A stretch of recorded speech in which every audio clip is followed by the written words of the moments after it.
Okay, good morning, ladies and gentlemen. Please be seated in the courtroom. When we recessed yesterday, we were on direct examination of the ranger, so you may proceed. And Your Honor, we have just this minute turned over the additional photograph for Ranger Bride's testimony for their inspection. They're in the process of inspecting that, and so once they've had a chance to do that, we'll be ready to file with them as evidence. Okay.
What are the numbers, Mr. Turner? Start with 164, Your Honor, and end with 261. Okay.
Any objection?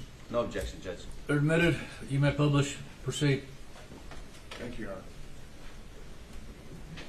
Major Wright, when we left yesterday, you had discussed with us the defects, bullet defects that were in 102, that southwest corner of the room, correct? Yes.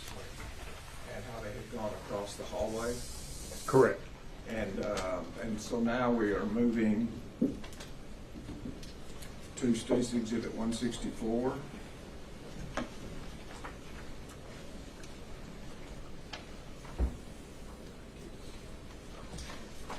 Stacy Exhibit 164, could you tell us what we're looking at there? That is a diagram of Robb Elementary, or at least that building within Robb Elementary, and the highlighted room is 108, which is directly across the hall from 102.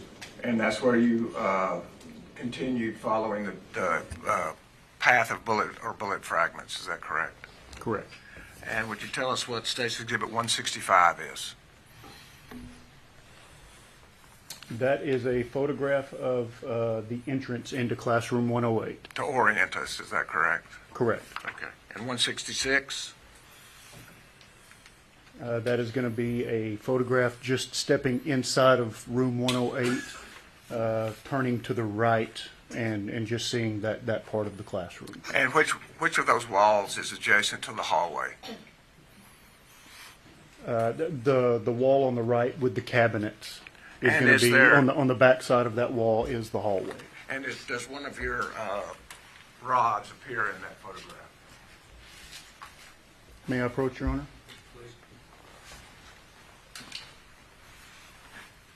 You're going to see one of our flight path rods right here coming through this wall. Thank you. And 167? It's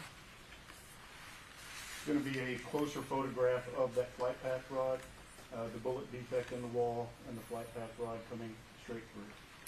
And am I correct that you can only affix that flight path rod if it is clear to you the path of the fragment? Stacy Exhibit 168? It's just going to be another closer photograph of the flight path rod coming through the wall. And Stacy Exhibit 169? That is going to be a photograph of standing kind of close to the door of the classroom, looking back toward the windows on the opposite side. So to orientate the jury, it would be if the bullets had come in this window originally in room 102, gone through that wall, through the hallway, through that wall. It's going to be the windows on the complete opposite side of the building. And where did you find, if you did, a defect in that photograph? You can see it's kind of hard to see right here, but I do get another photograph later, but it's going to be where the bullet comes in and hits these blinds right here on that window. And Exhibit 170? It's going to be a closer up of the bullet defect. This is going to be one of those sticky adhesive markers that we use to identify it. That's going to be the bullet defect going into the blind. And Exhibit 171? Closer photograph of where the bullet struck the blind. And 172, is that even closer? Correct. And along with that defect, were you able to find any bullet or bullet fragments? Yes. Showing you Exhibit 173? Yes, the bullet is going to be down here as evidenced by this marker, number 15. 174? That is the actual bullet that came through. It came to rest on the windowsill. And is it a complete bullet or a fragment? It's pretty deformed. It doesn't look like it has a jacket. It looks like part of the core of the bullet, like a lead core. Okay, thank you. Now, was that the extent of the defects you found then in room 108? Yes. And what was the next room that you searched? I can't remember the exact number. It's going to Okay, be, well, let me just move to Exhibit 175. Okay, yeah, so it's going to be room 104. And when you move from 102 to 104, does that mean there were no defects in 103? Correct. Okay. And so you took pictures of the defects and went to the rooms where there were actual defects? Correct. Okay. And State's Exhibit 176, is this an outside view of that room? Yes. And do you see flags in that photograph? Yes. Would you point those out? There's going to be flags in the grass right here. Okay, and are they, were there defects in that window to the left of those flags? Yes. Showing you Exhibit 177, can you tell us what that is? That's going to be a closer up a photograph of that window. You can see where the glass is completely shattered in many of these places. You can see some of the, a couple of the trajectory rods placed in bullet defects coming from outside the window going to the inside. And would you talk to us about the bottom pane of the window? Well, there's not much glass there. It's completely shattered. Okay. And do you know what caused that shattering? If I'm not mistaken, this room, I believe, this was probably, it may have been bullet defects, but it could have also been attempts to escape the classroom, trying to break the window so students could get out of the classroom. So so it's fair to say you can tell us the origin of why that shattered. It's just when you see it, it's shattered. Is that Correct. Fair? Okay. And your rods are also indicated there, indicating the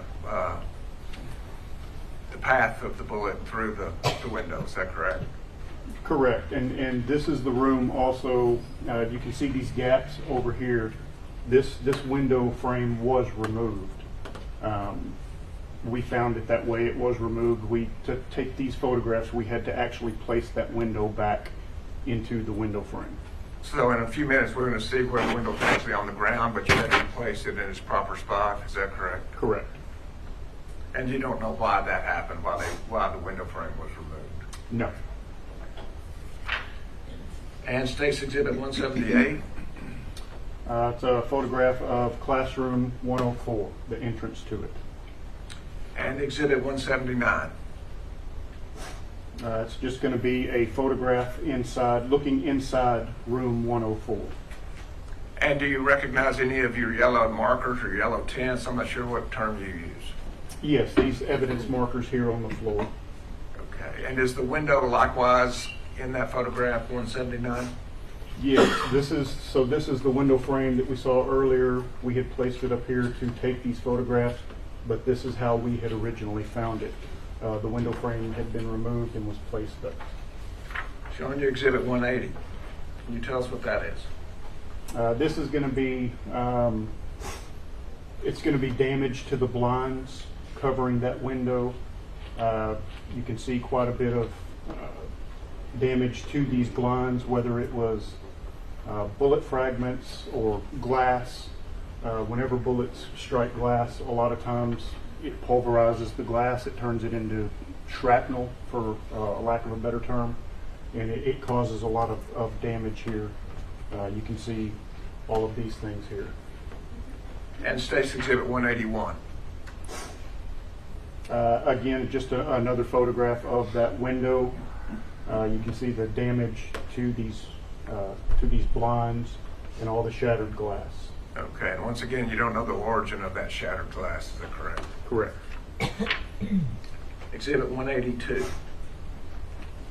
Going to be another photograph of this window.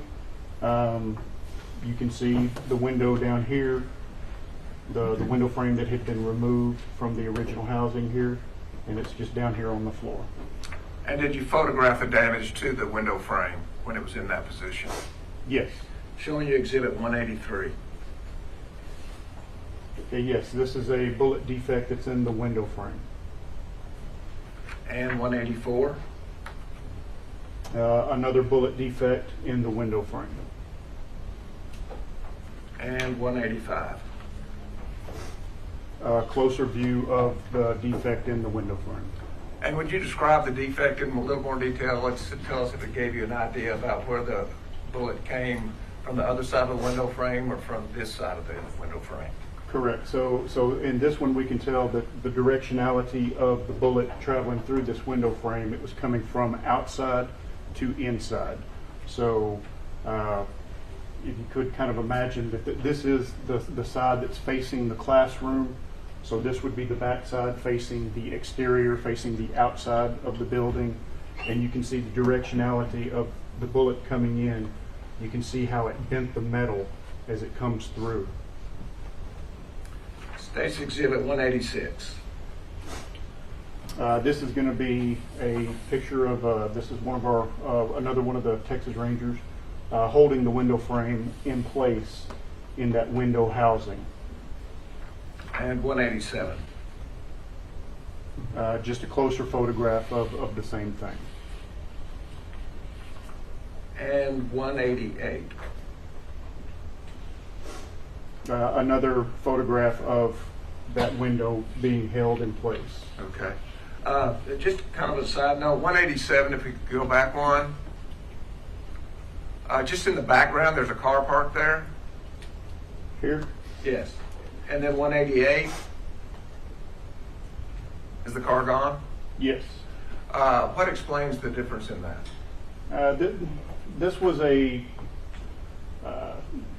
long process doing all of these, so we photographed it at different intervals, different times. So I believe we were there working this particular side, this west side of this building, for 2 or 3 days.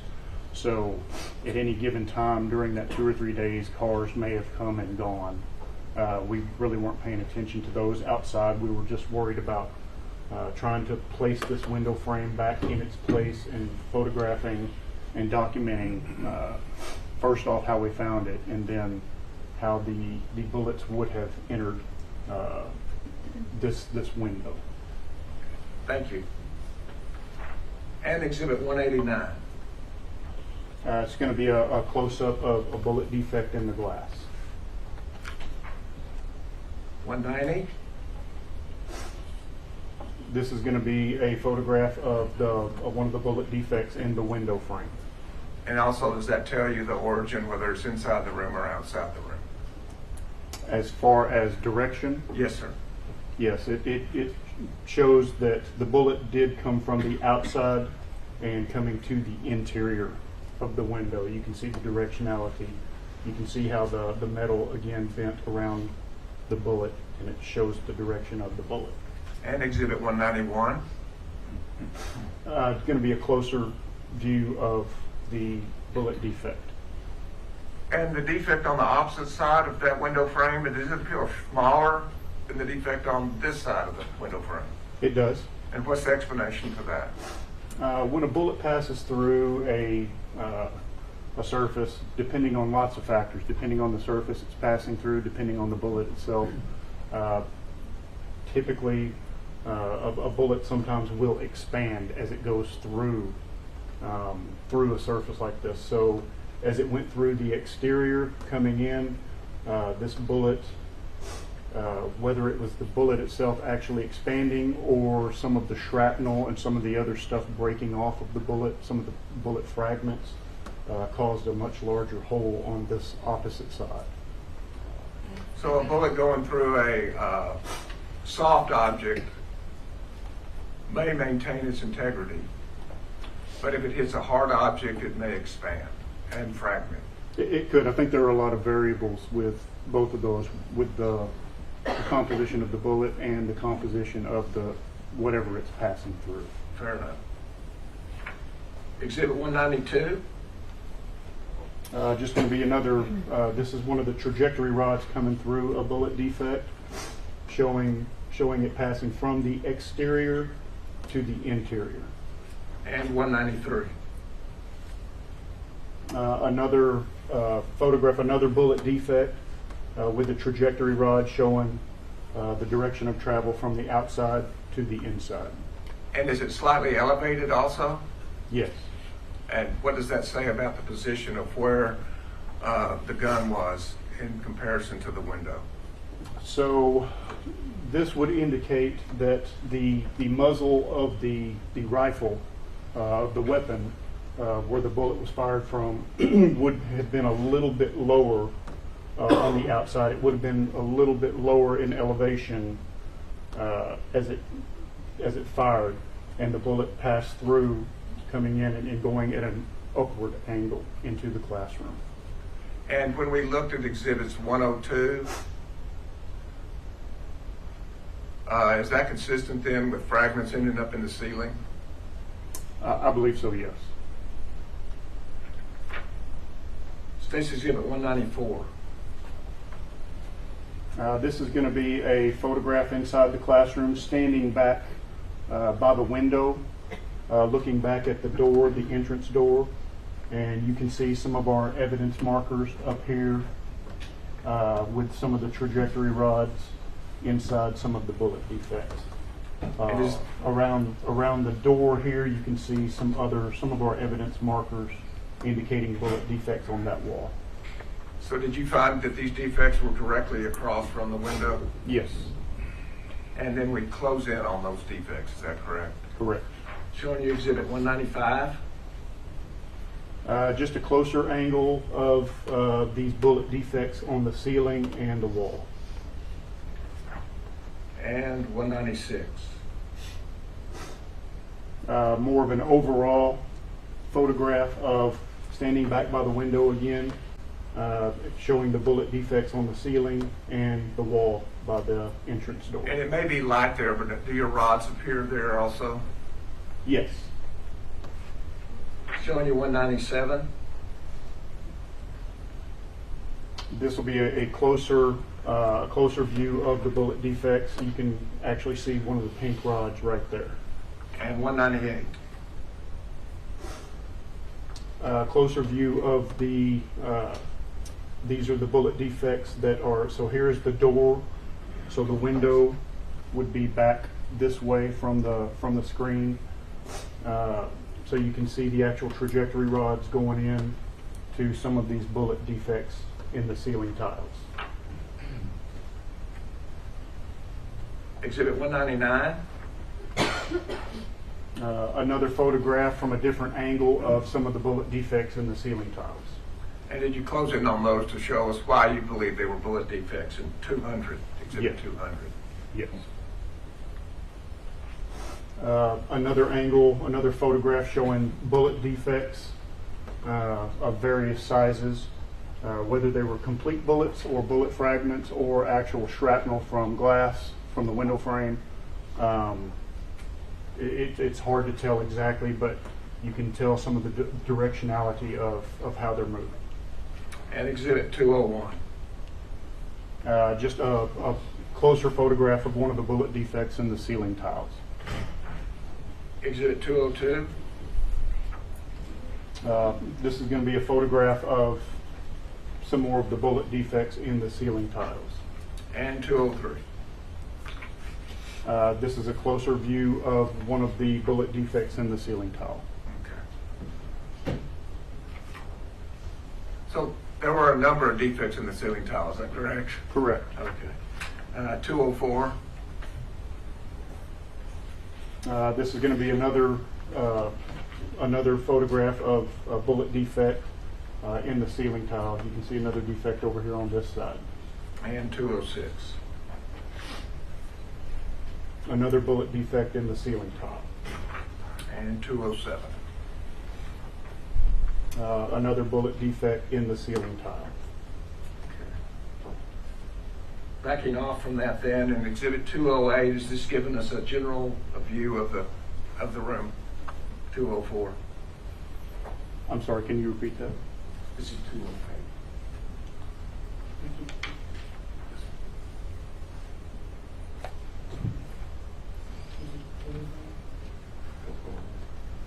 Thank you.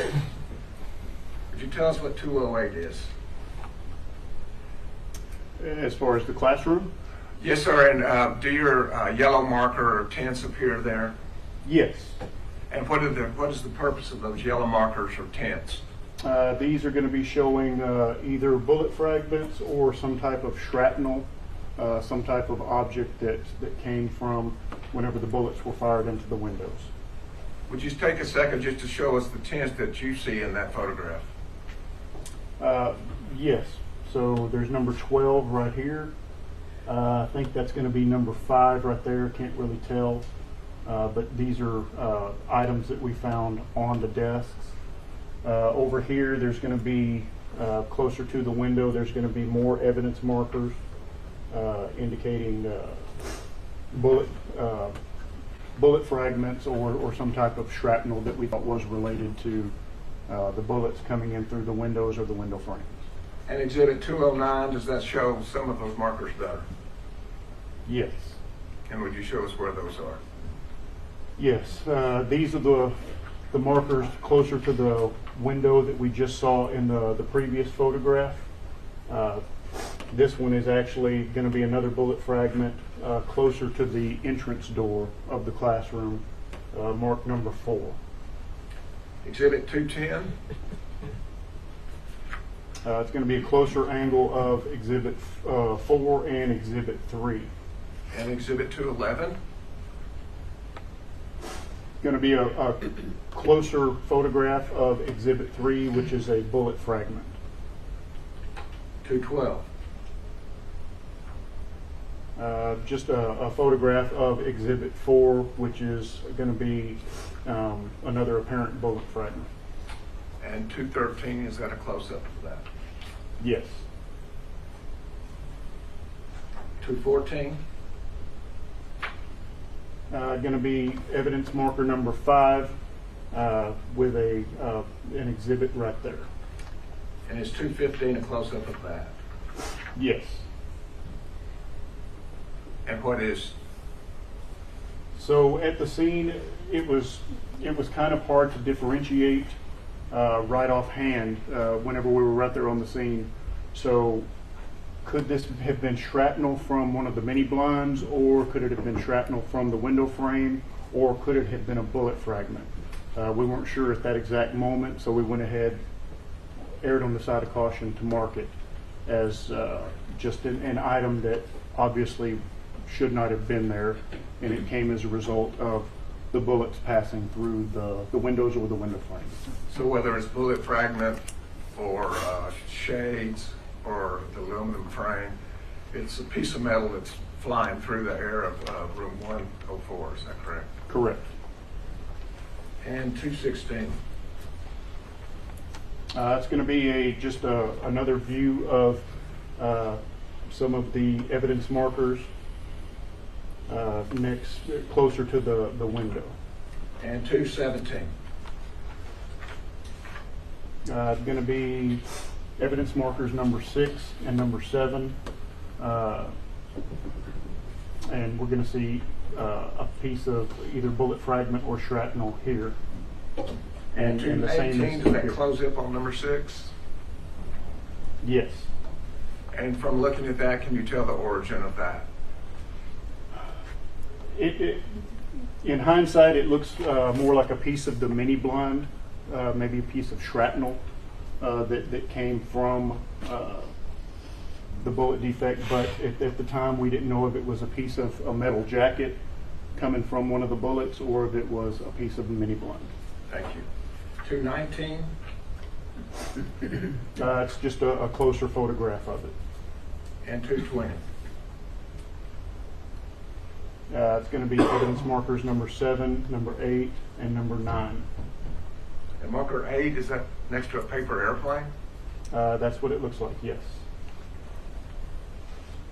Exhibit 221? It's going to be another piece of evidence that we found, actually a couple of little pieces here, marked number 8. And 222? It's going to be evidence markers 8, 9, and 11, indicating some of the items that we found on the floor close to the window. Exhibit 223? It's going to be another piece of debris, whether it's shrapnel or a bullet fragment, closer to the window. 224? This is going to be just a photograph of evidence markers 9, 10, and 11. We actually had to pull this bookcase out to see that, and obviously this is the window frame. The window would have been in this location over here. And for a reference marker, the tent number 10, is that closest to the wall? Yes. So looking at 225, can you tell us which marker this belongs to? That's going to be, I believe that's going to be number 10 right here. So this is the wall. It's on the floor here, and this is a piece of it appears to be a piece of a copper jacket from a bullet. So it'd be a bullet fragment, but it would be the piece of the copper jacket that covers that lead core of the bullet. And 226. Just another photograph of 8, 9, 10, and 11. 227. It's going to be a piece of debris on the floor with our evidence marker there showing the size of it. 228. It's going to be this is a photograph of the desk area. This is going to be the entrance door into the classroom. So to orient the jury, this photograph would have been taken closer from the window area, looking back toward the door, and evidence marker 5 and 12 on these desks. 229. It's going to be a close-up of exhibit number 12. And then 230.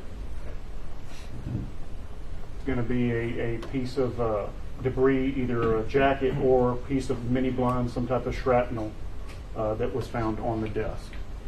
And 231. This is going to be a photograph looking close to the entrance door, or from the entrance door of the classroom, looking back toward the window, but they had these double doors that went into the classroom next door to it. So these doors are open.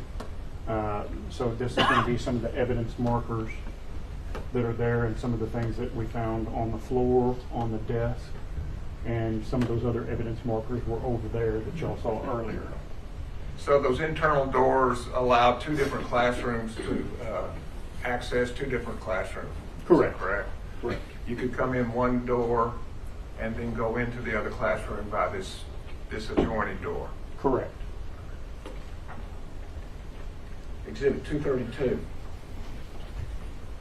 It's going to be a close-up of, or a photograph of evidence marker number 13. And 233.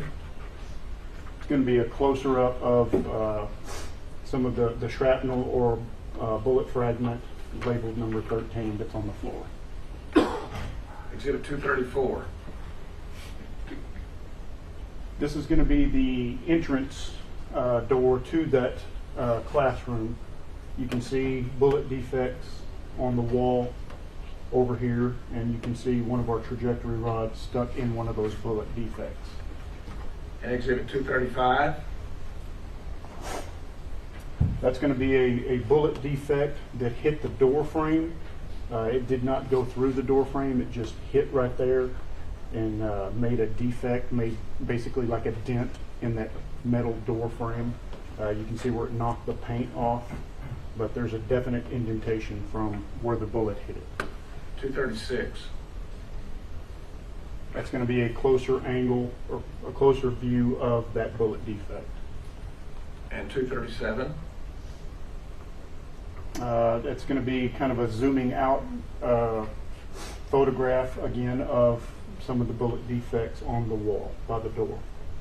238. That's going to be a bullet defect on the right side of the door. And 239. It's going to be it appeared that it's going to be a piece of a copper jacket that surrounded the lead core of the bullet. It's embedded in the wall right here. And 240. This is going to be a couple of bullet defects that are on top of the door. 241. Another view of those bullet defects with one of our trajectory rods in this one on the left. And 242, if we now move to the hallway. Yes, this is going to be bullet defects that are outside the door. So to orient the jury again, if the windows are on the exterior of the building, going to the door that's on that wall, this is going to be in the hallway on the opposite side of that wall. You can see where one of the bullets came through, created a defect right here and right there. And did you, well, let me just show you, 243, is that a close-up of that defect? Yes. And can you tell directionality from that defect? Yes, it's coming from exterior, through the windows, through the classroom, through the wall on the opposite side into the hallway. Exhibit 244? This is going to be one of our trajectory rods going through that bullet defect, coming from the classroom into the hallway. Showing a slightly upward angle once again. Correct. 245.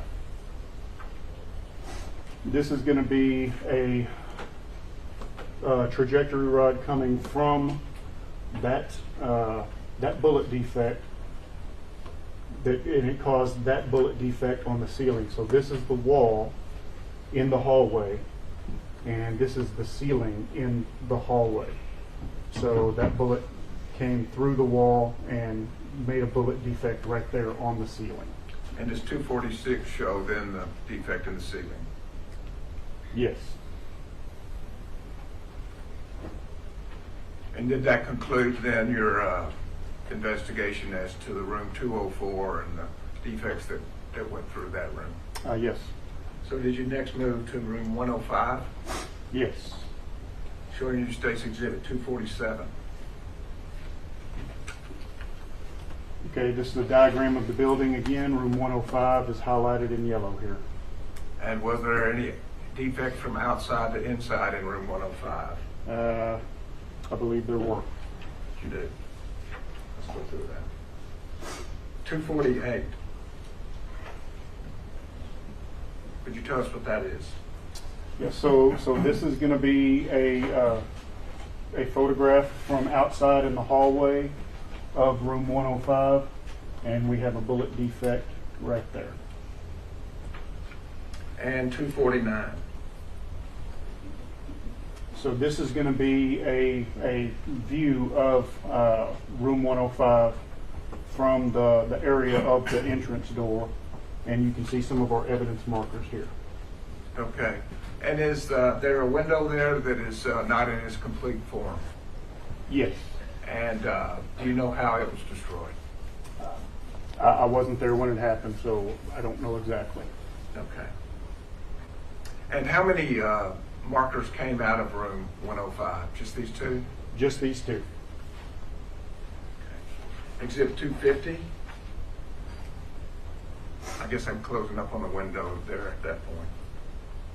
Yes, that's going to be a view of it's going to be that window there, but our evidence markers are going to be right here on this TV stand. And what is in front of that window?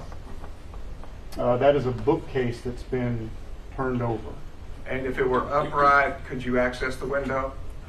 No. And if it's knocked over, could you access the window? Yes. Exhibit 251. That's going to be a photograph of the TV stand with our two exhibits, our markers. Exhibit 252. It's another photograph of the TV stand with our evidence markers. And Exhibit 253. That's going to be a closer view of evidence marker number 1. Here's the TV, and it's on the TV stand. And Exhibit 252? No, 254, excuse me. It's a closer view of a bullet fragment that was found on this TV stand. And 255. This is going to be a bullet defect that was directly above the TV stand You can see our evidence of the sticky adhesive marker on the ceiling tile right here, and that's the bullet defect. And Exhibit 256. There is the piece of shrapnel or bullet fragment that is embedded in the ceiling tile. Exhibit 257.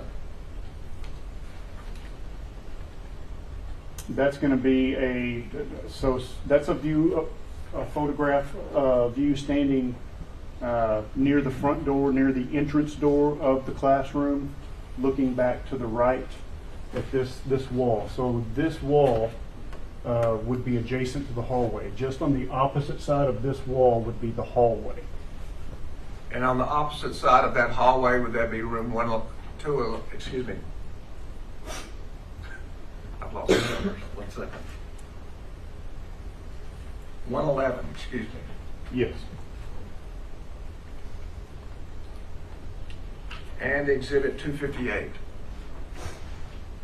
This is going to be a bullet defect in the wall. Again, on the opposite side of this wall is going to be the hallway. And Exhibit 259.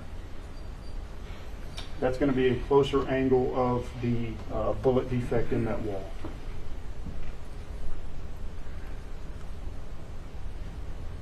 And Exhibit 260. This is going to be a view from the hallway looking into the classroom 105. And 261. That's going to be what appears to be a bullet defect from outside in the hallway, looking at the top left corner of that door going into 105. And once again, across from that room would be 111. Is that correct? Correct. Okay. So based on the glass being shattered in this room 105, as well as these defects in the walls, are you able to determine the origin of that one fragment in 105? The one fragment, so the windows in this room were not shattered by bullets coming from the exterior to the interior. This one appears that the bullet came from the inside, from traveling into this room from the hallway, going into the room. So it was from the interior of the building. And how are you able to exclude that it didn't come from the shattered window? Because there were no bullet defects that we found in the window Itself? Okay. Pass the witness. Have a seat. Thank you. Yes, sir. Ranger, we briefly shook hands yesterday, right? Yes, sir. Okay, well, my name is Nico LaHood. I represent Adrian, one of 3 lawyers who represent Adrian. You've done this before. You've testified, so I'm just going to jump right in. Sure. Okay. You're obviously qualified as a trajectory analyst, correct? Yes. Okay. And I think you described to the jury yesterday what that is, but you're trying to determine pathway of a bullet, a trajectory analysis, from its origin to its endpoint, correct? Correct. And often they use your skill set with wound path analysis, right? Yes. Right, because it's the next step. If somebody unfortunately is struck by that trajectory, then the wound path should match the trajectory of the starting point and the end point where it rested. Yes. Okay. What training does an individual like yourself go through to do this type of analysis? Well, as a Texas Ranger, we all have to go through a 3-week advanced crime scene school. We do lots of continuing education throughout our careers. One of the schools that I went to was a 10-week course of study at the University of Tennessee, the National Forensic Academy. That included shooting reconstruction, and those are the main, I guess, the main educational courses that I've been through. Okay. And I think you said it on direct. I mean, this is not an exact science. Are you talking about what, tracing the path of a bullet? Yes, sir. I'm sorry, bad question. Yes, sir. Tracing the path. Bullets do weird things sometimes. I know yes. you just said that yesterday. They do. And so they're educated guesses. Yes. And you said it can go in a million different directions. Once it hits something, bullets are just, they do things that are weird. They can. Often unexplainable. Yes. Okay. So now I want to direct your attention back to what you did there. And so you did this analysis. Is this the extent of what you did during your assignment or your duties of what you were given? Are you talking about at Robb Elementary? Yes, sir. Rob, from the rooms that you looked for evidence, is that's all you did? I did a few other things there, but that was my main assignment. Did you have anybody assist you in this endeavor? There were some other rangers that assisted, yes.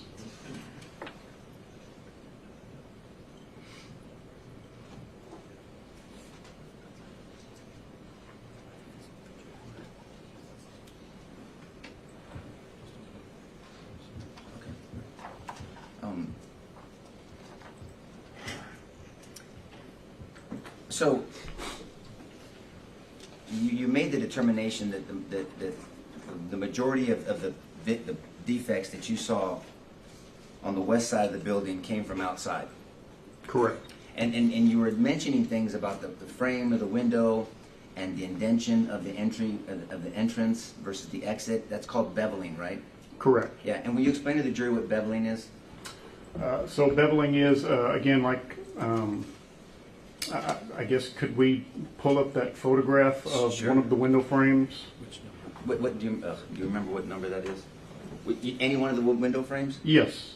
Any one of them showing that exterior defect and the interior defect. They're right here. 183. For the record, Judge, it states Exhibit 183, 184, and 185. I think we have it here.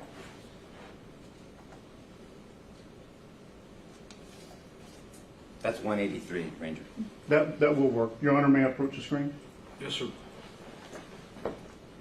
So, in this one, if the bullet were to come from the exterior of the window, so from this side of the window coming out, this is an exit defect. So as it passes through this, surface, it makes the entrance defect and the exit defect. It bends the metal, like I talked about earlier. It doubles it out.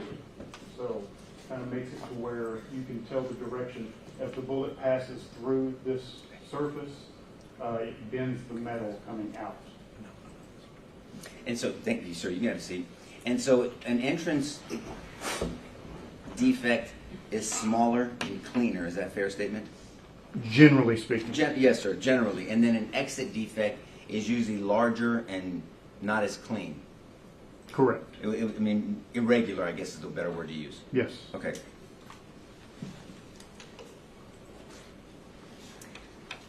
And this is why you said, I think at the end of your testimony, that there were some defects in room, I thought it was room 105, that you believed were coming from the inside of the building. Yes. And when you use those trajectory rods, they're trying to trace back. So you're kind of start from the end point. You have to know where the entrance and the exit is, or the beginning and the ending. And you're trying to connect those lines together, and that's why that rod needs to be straight. Correct. You can also use a laser. Yes. When does someone like you decide when to use a laser or a rod? I could have used a laser here. There were so many bullet defects, but you can use a laser at any time during this process. And that's just more of a preference? Yes. Is one more reliable than the other one? Well, lasers are obviously, they're going to be straight. Rods, you do have a little bit of play in them. Sometimes we have the plastic cones that you can put inside of a bullet defect that the trajectory rod will fit in, so it kind of centers it more in the bullet defect itself. And on two different occasions, at least that I heard, you talked about the trajectory of the bullet going through a window, through a classroom, through a hallway, or into a ceiling. It kept traveling. Correct. Is that correct? And so when you see what appears to be the end of the trajectory, it could have kept going. You never know, right? Unless, I'm sorry, if you... What I'm saying is, if you saw a defect in the ceiling tile you obviously don't know, the bullet kept going. You didn't find the actual bullet. Some of those, yes. There were some defects up above the ceiling tiles. Sometimes it was hard to determine exactly where they came to rest, but passing through those ceiling tiles, yeah, there was rafters up there and all kinds of things. And just as a side note, the government's not going to contest us on this. The person responsible for these defects and causing this damage is dead, correct? Yes. Okay. It's not Adrian sitting at the table with us. No, to my knowledge, no, absolutely not. And you're correct, by the way. Yes. And so, at some point in your investigation, or you're part of this investigation, you heard that from the inside of the school, there were some rounds that went outside one of the windows, on the back side, on the east side. I'm sorry, can you repeat that? Room 111 and room 112 had there was a bullet or bullets that went out of the building from 111. I did not do any of the evidence gathering or evidence analysis in rooms 111 and 112. But you understand there was defects outside of the building. Are you talking about that came from 111 or 112? Yes, sir. Just maybe what I've heard through some of the other investigation, but I did not.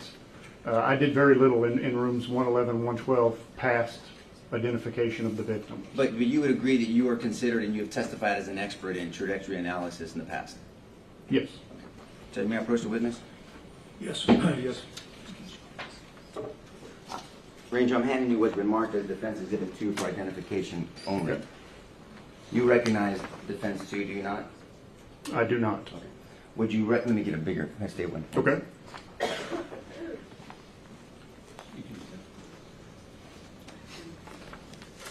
Thank you, Jason. I'm also showing you, Ranger, State's Exhibit 1. Now, this is Robb Elementary. Okay. Do you recognize it? Okay. Yes. She has to type all this Oh, down. I'm sorry. And this is the west side of Robb Elementary.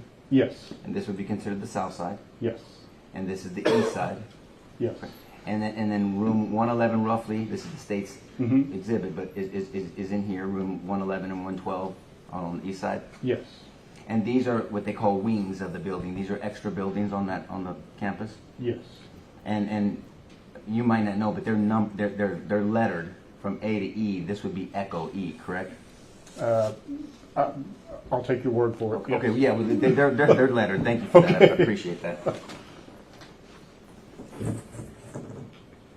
And so on Defense Exhibit 2, this is a close-up of what? Would you agree that's a close-up of a defect? Regardless of where it's at, that's a defect. It appears to be, yes. Okay. And did you do the analysis on Defense Exhibit 2? I'm sorry, Defense Exhibit 2 defect? I did not.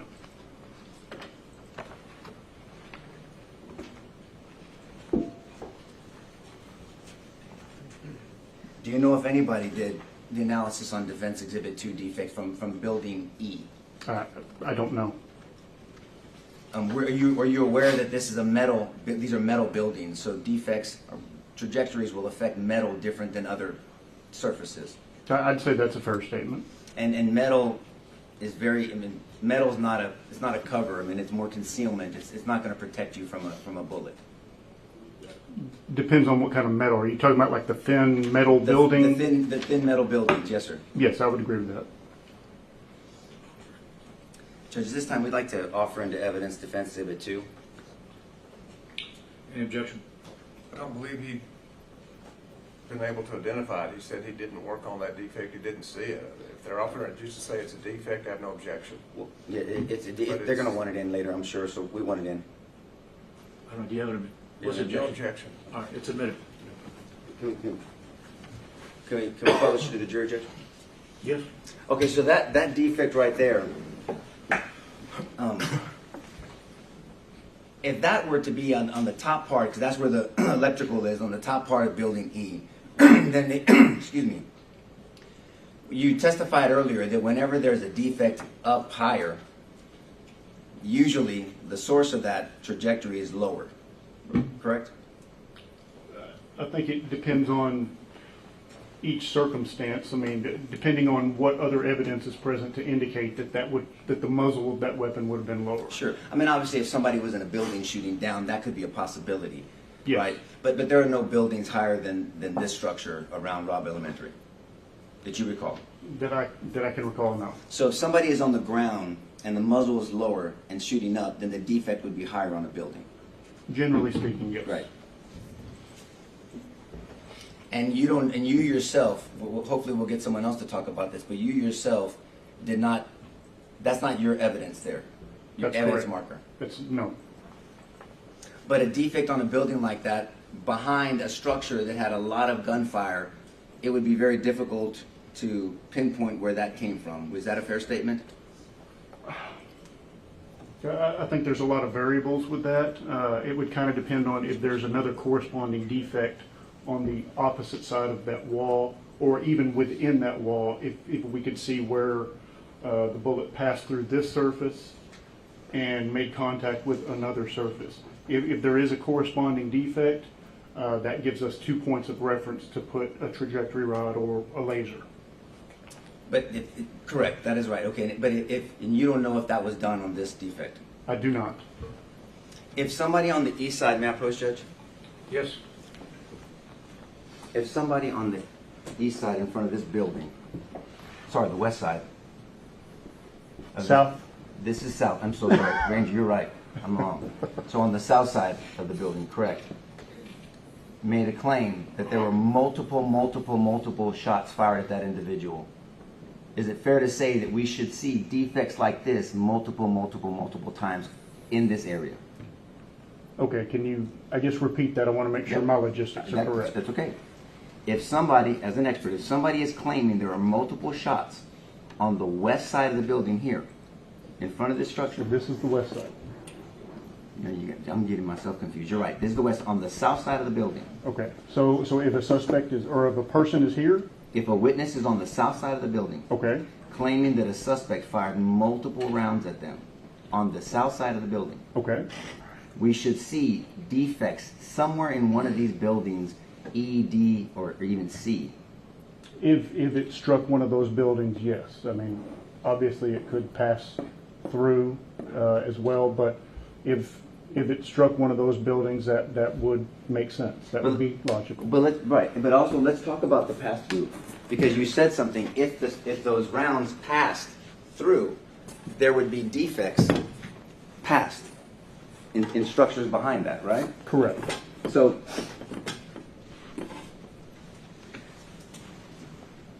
in my initially confusing example, sorry about that. If somebody was on the south side of Robb Elementary and made a claim that a suspect shot multiple rounds at this individual, we should see defects here. And that you said initially, yes. Possibly, Possibly. yes. Unless they passed through, but then we should see defects here. If it struck that, not necessarily, because again, bullets do weird things. Depending on the trajectory of it, if it's going higher and over the building, if it goes lower and into the ground, there may be a bullet in the ground. So in that general direction, if it's on a level plane, generally speaking, shooting from that direction to this direction, again, perfect conditions, level plane, yes, there may be some bullet defects on these buildings over here. And bullets don't just go forever, right? Correct. And that's the reason why on New Year, there's many warnings that people don't shoot a gun up in the air, because that bullet that gets shot up, even though they don't intend this, has to come down somewhere. Correct. So bullets shot in directions, they have to go somewhere. They don't just disappear. Correct. Okay. And so that's all I was saying. If somebody is on the south side claiming a suspect shot multiple rounds this way, multiple, not one, multiple rounds, we should see some defects over here. Possibly.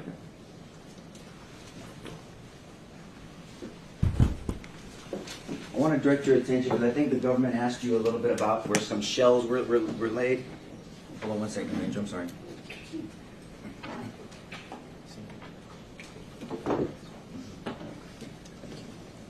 Before I move on to the shells where they were laying, but seeing defects on structures behind the example that I gave you would corroborate this individual's, in our examples, claim that they were shot at multiple times on the south side of the building. If that were a bullet defect that you showed me, yes, that would lend credence Not to that one particularly. I'm just saying, if in my example before that, we talked about an individual making the claim that there were multiple shots at them. There should be, if there were defects in the structures behind that person, that would corroborate the person's claim that they were shot at multiple times. If those defects were present, yes. Yes, sir.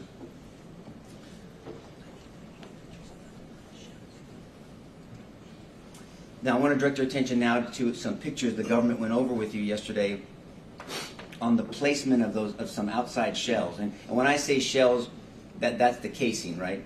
Yes. So when a gun is fired, if it's a semi-automatic, it has to extract the shell once the bullet is. Correct. If I have a revolver, that's not going to happen. Correct. And a revolver involves a double action where you pull and it winds it up, and then the hammer comes down and hits the primer, and the bullet will go out. Correct. But there's not going to be an extraction of a shell because it's going to stay in the cylinder. That's correct. And in the old days, the Rangers used to carry single sixes, right, where you have to pull it back every time and then shoot. It's a single action. It's been a few years, but yes. Well, yes, you don't look that old, trust me. But now a semi-automatic is where someone can pull the trigger repeatedly, and then it will continue to be fed in through the magazine. It's not a clip, it's a magazine, and the bullet will be sent out, and then the casing or the shell will be extracted. Yes. And every weapon has a different, well, depending on the manufacturer, a different extracting mechanism. Yes. Handguns extract their shells different than maybe a long rifle. Yes. And when I mean long rifle, what do we mean when we use the term long rifle? A long rifle is usually just going to be a larger weapon. It's going to have a stock and a longer barrel on it. Do we call a deer rifle a long rifle? Yes. But we also call an AR-15 or an AK-47 a long rifle as well. Correct. And so with a long rifle that's not a bolt action, which is a deer rifle is a bolt action, right? Correct. Well, some of them are, yes. Some of them are, right? Some are semi-automatic these days. Yes. But when I was hunting younger, it's a bolt action where you shoot it and then you pull the bolt up, you enter another shell, another round in there, and then you can fire it. Yes. Okay. But an AR-15 is a semi-automatic. Correct. And so you can shoot that weapon as fast as you can move your finger. Correct. And so when you're doing that, casings are being extracted. Correct. May I stand up briefly, Judge? Yes, sir. And so there's a difference if one of these officers or yourself is tactically holding the rifle in your armpit, if you're coming into a room, versus, and I'm not making light of this at all, the only thing I can think of is like a Rambo where you're holding it low, shooting. Okay. Okay, so if I'm coming in this way, and if I'm in the same position, I'll come up here so the jury can see. If I'm in the same position and I'm shooting, I'm only going low because in my head I don't even like to pretend to point a weapon at somebody. So if I'm coming down and I'm shooting this way, it's going to extract the shells this way differently than if I was holding it perhaps Rambo style. Generally speaking, on ejection of those cartridges, yes, like that, I think there's a lot of variables that go into that, and I think there have been, my experience in training, there's been a lot of studies saying that, are they going to all be the same? No, they're not going to be the same. Right, but what I'm saying is if I shoot from here and I do another round of firing from here, because of the distance of where I'm holding the weapon and the angle of where I'm holding the barrel or the muzzle, it's going to extract the casings perhaps in a different location. Perhaps, but I think that'd be difficult for me to say accurately. Well, I guess that's another point. It's just difficult for anyone to say accurately where shells are at. We have to look at the totality of the circumstances. Is that a fair statement? Yes. And that's a term of art in law enforcement. Is Yes. that a fair statement? Definitely. What does the totality of the circumstances mean? Will you explain that to the jury, please? So totality of the circumstances means that you just have to take everything into consideration. There are going to be a ton of variables in any circumstance, and any of those variables could affect the outcome. And what happens if we don't take everything into consideration when we're looking at a situation? You could possibly miss evidence and get it wrong. Yeah, and that's right. And so the goal is not to get it wrong. Is that a fair statement? Correct. Okay. And so now I want to direct your attention to State's Exhibit 112.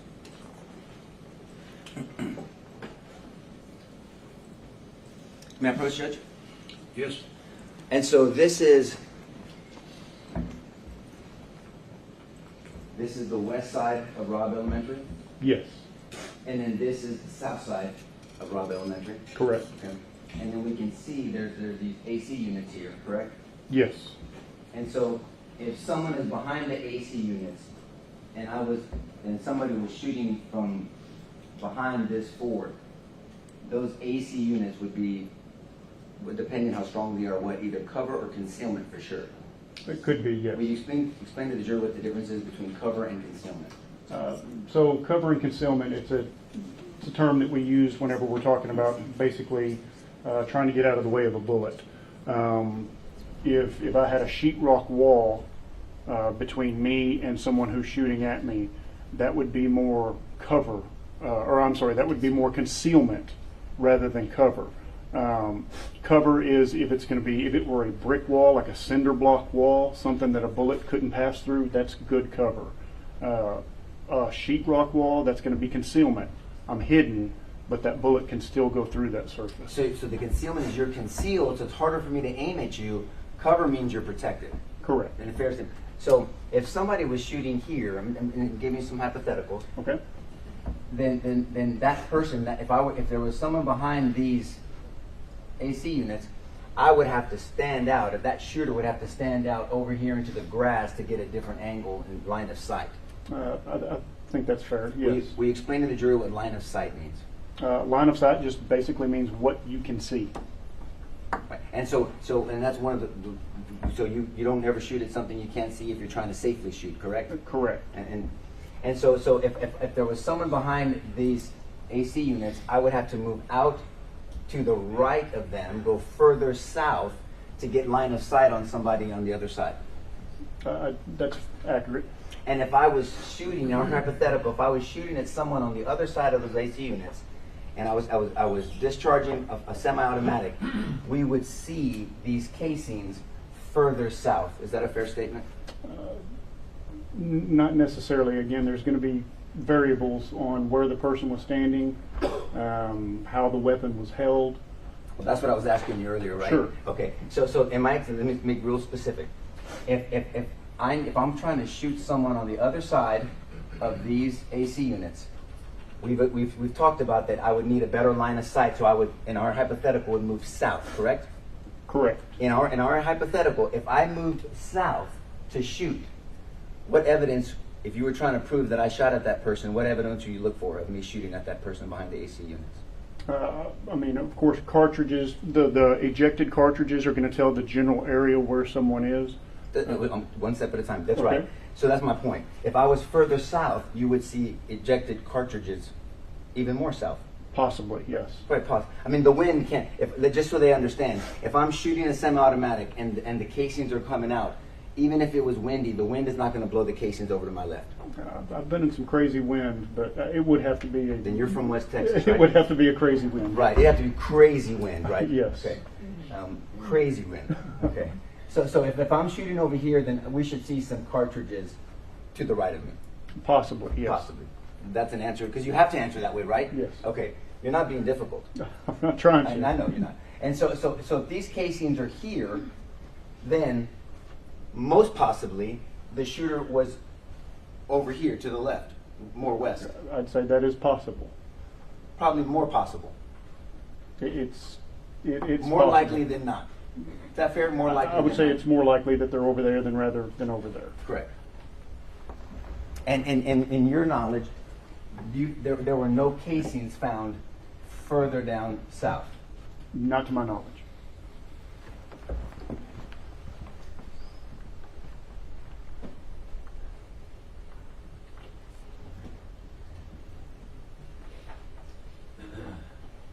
Oh, I want to direct your attention really quickly before I pass you to Gunfire Echo. You're familiar with Gunfire Echo, correct? Yes. We explained to the jury what Gunfire Echo is? Are you talking about in reference to how it comes off of Yes, sir, exactly. buildings? Yes, sir. Depending on how many buildings are around or your particular surroundings, it's just an echo. It's just like if you yell, there's going to be an echo. If there's gunfire, there's going to be an echo for that as well. And may I approach, Judge? Yes, sir.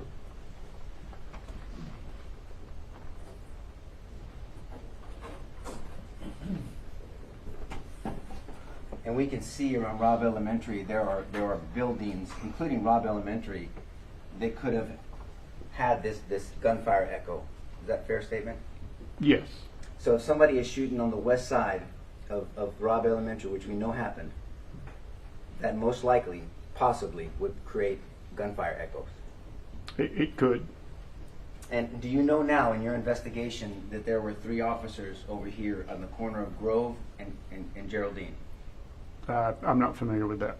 If there were, in a hypothetical as an expert, and they claimed they were being shot at, we should see some evidence of them being shot at. Is that a fair statement? Possibly if the bullets struck something. Right. So if they're being shot at, there should be possible evidence of things being struck. Possibly. Yes. But even if they weren't being shot at, it's reasonable. They could have thought they were being shot at because of the echo. I guess that's a possibility. Possible. If somebody is on the south side of the building, in our earlier example, and let's say we don't see evidence that they were being shot at multiple times, it's possible they thought they were being shot at if somebody was shooting on the west side of the building. That's possible. Thank you. Thank you very much, Ranger. Oh, hold on. I'm not going to pass you yet. Hold on.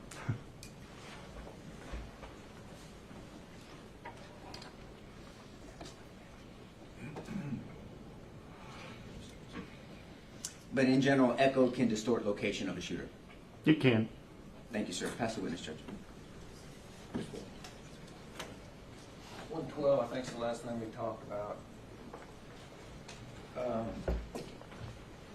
From this exhibit, you were talking about line of fire.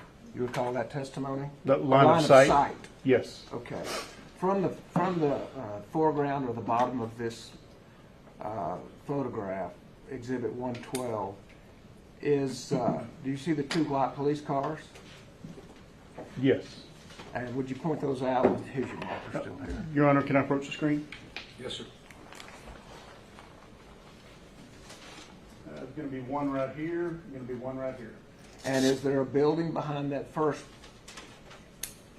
Yes. vehicle that you pointed to? Building right here behind this patrol car. Is that in the line of sight? Yes. And to the right of that, been described as a playground. Over here? Yes. Is that in the line of sight? From this area? Yes. Yes. So if you're holding a gun could be shot down that line of sight into the playground, into that building, or in the direction of where those 2 white police cars were. Yes. Thank you. That's the witness. And in your investigation, you can stay right there. Yes, sir. In your investigation, you had not heard of you did not see yourself or collect any evidence of gunfire at the playground or at the pavilion? Correct, I did not. So there are no defects in the playground, there's no defects in the pavilion, correct? That I don't know. I did not examine those. I didn't collect any evidence over there, but I didn't go over there to look. But you've not even heard of any evidence being collected over there? I have not. Thank you, Ranger. Pass the witness, Judge. Mr. Turner, what else? No further questions, Judge. Okay. See, subject to recall, either side? Not by us. No, Judge. Okay, Ranger, you are excused. The rule has been invoked, so please don't discuss the case until you're aware it's over. Yes, Your Honor. All right, thank you very much. Your next witness. Ranger Torres.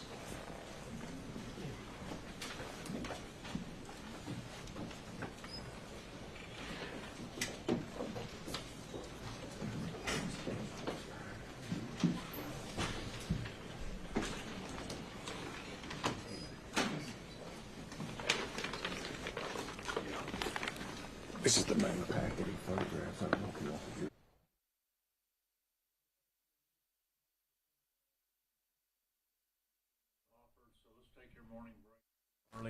Take 15 minutes, and I'm going to ask the defense to start looking at those right now. Would everyone rise for the jury, please? Let's go ahead and swear you in, if you would. You solemnly swear the evidence in the testimony to give in this cause will be the truth, so help you God. All right. They're going to let them look at all the photographs, and then we'll get you on the stand in a few minutes, all right? Thank you. You're welcome to sit there or sit out in the gallery.